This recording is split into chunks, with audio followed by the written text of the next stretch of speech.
Hello what's up guys welcome to हामी फेरि आइसकेको छु नयाँ ब्लगको साथमा। आजको ब्लग चाहिँ देउती बजेसम्मको लागि हुनेछ। म र निरज भाइ जानेछौँ देउती बजेसम्मको लागि।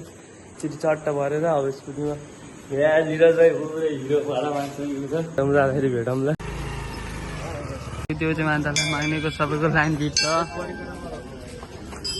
हाम्रो एनसी भाइ पनि हेरिरहेको छन् यतै पनि हो ए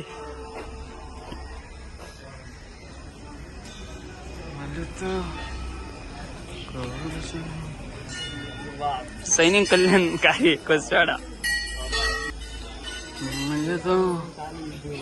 हाम्रो पूजापाठ सकिसकेको छ निरज भाइसँग। अब हामी फेरि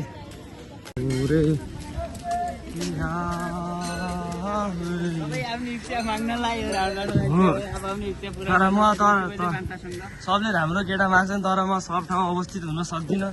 दिनु होला मलाई धेरैले सोझ संस्कारी मागेको कारण म धेरै ठाउँ अवस्थित हुन नपुगेको कारण फेरि हाम्रो राइड स्टार्ट हुनेछ र निरज भाइको भ्लगिङ स्टार्ट फेरि हुनेछ।